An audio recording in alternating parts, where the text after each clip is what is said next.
So hello and welcome, आपका स्वागत है फिर से एक नई वीडियो में। इस वीडियो में हम पढ़ने वाले हैं मैक्रो इकोनॉमिक्स का चैप्टर 12 बैलेंस ऑफ पेमेंट। तो चलिए शुरू करते हैं अपने चैप्टर को।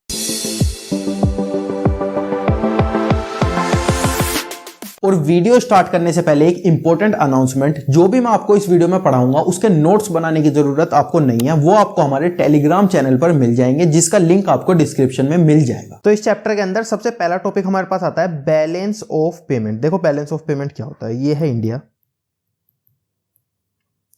और ये है रेस्ट ऑफ वर्ल्ड। इंडिया को छोड़ के जितनी भी कंट्रीज वर्ल्ड के अंदर है वो सब कुछ। तो इन दोनों के बीच में जो भी ट्रेड होता है, गुड्स आते जाते हैं, पैसा आता जाता है, उनको हम किसके अंदर रिकॉर्ड करते हैं? उन सबको हम रिकॉर्ड करते हैं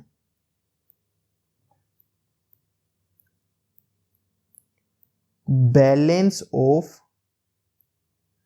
पेमेंट के अंदर। तो बैलेंस ऑफ पेमेंट के अंदर हम क्या करते हैं? इंडिया और रेस्ट ऑफ वर्ल्ड के बीच में जितनी भी ट्रांजैक्शंस होती है उनको हम कहां रिकॉर्ड करते हैं? उनको हम रिकॉर्ड करते हैं बैलेंस ऑफ पेमेंट के अंदर। अब इसकी डेफिनेशन देखते हैं।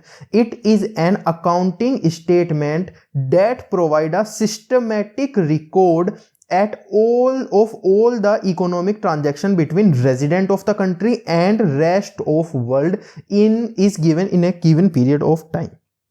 अब देखते हैं कि इसका फॉर्मूला क्या होता है। एक्सपोर्ट माइनस इंपोर्ट, कितना सामान हमने दिया माइनस कितना सामान हमारे पास आया, उसको हम क्या करते हैं? Balance of payment. वो क्या बच जाता है? हमारा बैलेंस बच जाता है। अब इकोनॉमिक ट्रांजैक्शन क्या होती है? यहां हमने देखा ना कि बैलेंस ऑफ पेमेंट के अंदर हम क्या रिकॉर्ड करते हैं? जितनी भी ट्रांजैक्शंस होती हैं। पर अगर मैं कहूं कि सारी ट्रांजैक्शंस हम रिकॉर्ड नहीं करते, हम कौन सी ट्रांजैक्शंस रिकॉर्ड करते हैं? जैसे यहां पे है ट्रांजैक्शंस। अब ट्रांजैक्शंस दो टाइप की होती है, एक इकोनॉमिक, एक नॉन इकोनॉमिक। नॉन इकोनॉमिक कौन सी होती है? जिसके अंदर मनी इन्वॉल्व नहीं होती। और इकोनॉमिक कौन सी होती है? जिसके अंदर मनी इन्वॉल्व होती है। तो हम बैलेंस ऑफ पेमेंट के अंदर कौन सी ट्रांजैक्शन रिकॉर्ड करते हैं? हम नॉन इकोनॉमिक ट्रांजैक्शन रिकॉर्ड नहीं करते। हम कौन सी ट्रांजैक्शन रिकॉर्ड करते हैं? ओनली इकोनॉमिक ट्रांजैक्शंस रिकॉर्ड करते हैं। इकोनॉमिक ट्रांजैक्शन का मतलब क्या हुआ था? Transactions which involve transfer of ownership against money. Money के अगेंस्ट में अगर हम गुड सर्विस वगैरह कुछ भी प्रोवाइड करते हैं तो उसे हम रिकॉर्ड करते हैं बैलेंस ऑफ पेमेंट के अंदर। अब देखते हैं classification of economic transaction. Economic transaction कितने टाइप की हो सकती है? इकोनॉमिक ट्रांजैक्शन चार टाइप की होती है। पहली विजिबल। विजिबल के अंदर कौन सा आता है? विजिबल के अंदर सारे गुड्स आते हैं। दूसरी इनविजिबल। इनविजिबल के अंदर क्या आता है? इनविजिबल के अंदर सारी सर्विसेज आती हैं। उसके बाद यूनिलेटरल ट्रांसफर। यूनिलेटरल ट्रांसफर क्या होता है? जैसे हम रेंट देते हैं, रेंट इंटरेस्ट की पेमेंट करते हैं या फिर इंटरेस्ट को रिसीव करते हैं, तो ये क्या होती है? ये ना तो हमारे गुड्स होती है ना सर्विस होती है। इनके थ्रू हम क्या करते हैं? इनकम और एक्सपेंडिचर करते हैं, जैसे रेंट, इंटरेस्ट पेमेंट या फिर इंटरेस्ट रिसीव एक्सेट्रा। उसके बाद लास्ट में आती है कैपिटल ट्रांसफर। कैपिटल ट्रांसफर कौन सी होती है? जो हमारे एसेट और लायबिलिटी को अफेक्ट करता है। पहली विजिबल गुड्स, दूसरी इनविजिबल यानी कि सर्विस, उसके बाद यूनिलेटरल ट्रांसफर यानी कि जो हमारे इनकम और एक्सपेंसेस होते हैं, और फिर कैपिटल ट्रांसफर जो हमारी एसेट और लायबिलिटी को क्या करते हैं? इफेक्ट करते हैं। इसके बाद देखते हैं structure of balance of payment कैसा होता है। देखो ये बेस्ड होता है डबल एंट्री सिस्टम के ऊपर। डबल एंट्री सिस्टम मतलब इसके हमेशा टू इफेक्ट होंगे। टू इफेक्ट कौन कौन से? एक होगा डेबिट, दूसरा होगा क्रेडिट। किसी भी चीज के अगर दो इफेक्ट होते हैं तो वो क्या फॉलो करता है? वो करता है डबल एंट्री सिस्टम फॉलो। हम अकाउंट के अंदर भी यही फॉलो करते हैं, तो यहां पे भी क्या करते हैं? डबल एंट्री सिस्टम फॉलो करते हैं। दूसरी चीज क्या होती है? इसकी दो साइड होती है, एक डेबिट एक क्रेडिट। और ये तीन टाइप के हो सकते हैं बैलेंस ऑफ पेमेंट का स्ट्रक्चर। मतलब कि जो हमारे पास बैलेंस बचेगा ना एंड में, मतलब हमने यहां पे उसका फॉर्मूला क्या दे रखा था? Export minus import. तो हमारे पास कुछ ना कुछ बैलेंस तो आएगा। अगर हमने एक्सपोर्ट किया 1000 रुपीज का, इंपोर्ट किया 800 रुपीज का, तो हमारे पास यहां पे 200 का बैलेंस आया। तो ये बैलेंस क्या है? इसे हमने पढ़ना है। ये बैलेंस तीन टाइप से हो सकता है, या तो बैलेंस हो सकता है, या सरप्लस होता सकता है, या डेफिसिट हो सकता है। बैलेंस क्या होगा? अगर बैलेंस होगा इसका मतलब इंपोर्ट जो है वो एक्सपोर्ट के बराबर होगा। अगर इंपोर्ट भी 1000 है और एक्सपोर्ट भी 1000 है तो क्या हो गया? बैलेंस आ जाएगा हमारा, यानी कि दोनों चीज इक्वल आ जाएगी। और सरप्लस, सरप्लस क्या होगा? अगर हमारे इंपोर्ट ज्यादा है एक्सपोर्ट से। सपोज हमारे यहाँ पे क्या आया था? हमारे जो एक्सपोर्ट थे वो थे 1000, यहाँ पे क्या था? 800, यानी कि बैलेंस कितना बचा था? 200, यानी कि जो हमारे एक्सपोर्ट थे वो ज्यादा थे इंपोर्ट से। अगर हम इसको ऐसे लिखते कि जो हमारा एक्सपोर्ट माइनस इंपोर्ट है, हमारा जो एक्सपोर्ट है वो है 800 और जो इंपोर्ट है वो है 2100, यानी कि कितना बचा, माइनस का 200 बचा। तो यहाँ पे क्या है, यहाँ पे हमारे इंपोर्ट ज़्यादा है, एक्सपोर्ट कम है, तो यहाँ पे हमारा क्या आ जाएगा, यहाँ पे आ जाएगा सरप्लस। और डेफिसिट हमने देख ही लिया, अगर हमारे इंपोर्ट ज़्यादा होते हैं 1000 माइनस 800 तो बैलेंस कितना बचा 200, यानी कि क्या है हमारा डेफिसिट। डेफिसिट जब आता है जब हमारे इंपोर्ट क्या होते हैं, कम होते हैं, किससे, एक्सपोर्ट से।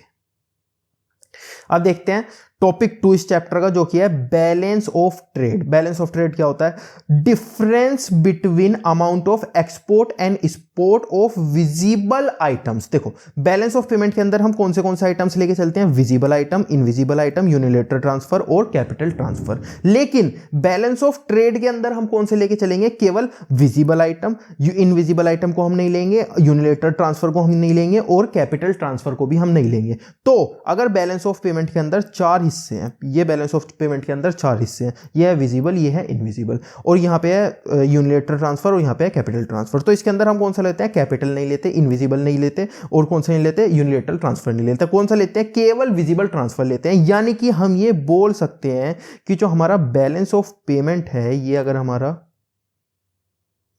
बैलेंस ऑफ पेमेंट है तो जो हमारा ये वाला पोर्शन है, इसका 1/4 पोर्शन जो हमारे पास है उसको हम क्या बोल सकते हैं, ये हमारा बैलेंस ऑफ ट्रेड है। अब फिर से बैलेंस ऑफ ट्रेड की डेफिनेशन पढ़ते हैं। Difference between amount of export and import of only visible items, केवल और केवल विजिबल आइटम का एक्सपोर्ट माइनस इंपोर्ट जो होता है, इसका फॉर्मूला क्या होता है, इसका फॉर्मूला भी एक्सपोर्ट माइनस इंपोर्ट होता है, लेकिन किसका, सिर्फ गुड्स का। गुड्स क्या होते हैं, गुड्स ही हमारे विजिबल आइटम्स होते हैं, हमने ऊपर पढ़ा भी है। इसके बाद इसके टाइप्स क्या होता है, इसके अंदर भी 3 चीज हो सकती है, 3 बैलेंस आ सकते हैं, या तो बैलेंस आ सकता है, या सरप्लस आ सकता है, या डेफिसिट। अगर इंपोर्ट और एक्सपोर्ट इक्वल हो जाएंगे तो क्या आ जाएगा, बैलेंस। अगर इंपोर्ट ज्यादा हो जाएंगे एक्सपोर्ट से तो क्या आ जाएगा, सरप्लस। और अगर इंपोर्ट कम हो जाएंगे एक्सपोर्ट से तो क्या आ जाएगा, डेफिसिट आ जाएगा। अब पढ़ते हैं इस चैप्टर का टॉपिक 3, जो कि है component of balance of payment. Balance of payment के कौन से कंपोनेंट होते हैं, 2 कंपोनेंट होते हैं, एक करंट अकाउंट, दूसरा कैपिटल अकाउंट। सबसे पहले पढ़ते हैं करंट अकाउंट के अंदर क्या होता है। करंट अकाउंट के अंदर हम 3 चीज रिकॉर्ड करते हैं, विजिबल आइटम, इनविजिबल आइटम और यूनिलेटरल ट्रांसफर। क्या ये रिकॉर्ड करते हैं, इनका इंपोर्ट और एक्सपोर्ट हम रिकॉर्ड करते हैं। कैपिटल ट्रांसफर हम करते हैं नहीं, कैपिटल ट्रांसफर हम किसके अंदर रिकॉर्ड करेंगे, कैपिटल ट्रांसफर हम कैपिटल अकाउंट के अंदर रिकॉर्ड करेंगे। तो इसके अंदर कौन सा रिकॉर्ड करते हैं हम, ये 3, विजिबल आइटम, इनविजिबल आइटम और यूनिलेटरल ट्रांसफर। इसकी डेफिनेशन देखते हैं। It records all the transaction of import and export of visible items, invisible items and unilateral transfer. इसके क्या होता है, इसका बैलेंस कैसे लिखते हैं हम, अगर हमें कुछ भी चीज रिसीव हुई है तो हम क्या करेंगे, उसे प्लस करेंगे, क्रेडिट के अंदर उसे लिखेंगे। और अगर हमने कोई भी पेमेंट किया है तो उसे क्या करेंगे, वो हमसे माइनस हुई है, यानी कि उसे कहां लिखेंगे, डेबिट के अंदर लिखेंगे। अब पढ़ते हैं कैपिटल इन्वेस्टमेंट क्या होता है। कैपिटल इन्वेस्टमेंट के अंदर हम सबसे पहले क्या लिखते हैं, विजिबल आइटम नहीं लेते, इनविजिबल आइटम नहीं लेते, यूनिलेटरल ट्रांसफर नहीं लेते। ये किसके अंदर लेते हैं हम, करंट अकाउंट के अंदर। इसके अंदर क्या लेते हैं, केवल और केवल लेते हैं कैपिटल ट्रांसफर। क्या लेते हैं, इंपोर्ट और एक्सपोर्ट लेते हैं हम किसका, कैपिटल ट्रांसफर का। तो इसके अंदर क्या आता है, it records all the transaction which have any impact on asset and liability. Capital के अंदर हमने सबसे पहले भी पढ़ा था क्या आता है, अगर हमारी एसेट या लायबिलिटी कम या ज्यादा होती है तो उसे हम किसके अंदर लिखते हैं, कैपिटल ट्रांसफर के अंदर लिखते हैं। अब इसको थोड़ा सा और इलेबोरेट करते हैं कि हमारी जो एसेट और लायबिलिटी है उसके ऊपर कैसे इंपैक्ट आता है। इसके कंपोनेंट्स क्या क्या होते हैं, देखो अगर हमने बोरोइंग किया यानी कि किसी से पैसा लिया तो हमारी क्या हुई, हमारी जो लायबिलिटी है वो इंक्रीज हुई। अगर हमने रीपेमेंट किया अब्रोड, फ्रॉम अब्रोड, यानी कि हमने किसी से लोन लिया हुआ था, अब हम उसे क्या करेंगे, पेमेंट करेंगे, तो क्या होगा, हमारी लायबिलिटी क्या होगी, माइनस, यानी कि लोन क्या हो जाएगा हमारा, माइनस।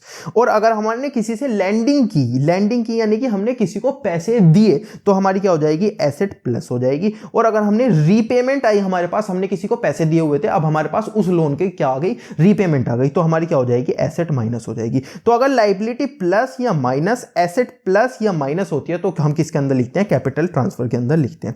इसके भी बैलेंस हम ऐसे करते हैं, अगर रिसिप्ट होता है तो क्या आता है, प्लस आता है क्रेडिट के अंदर, और अगर पेमेंट होती है तो क्या आता है, डेबिट के अंदर आता है माइनस।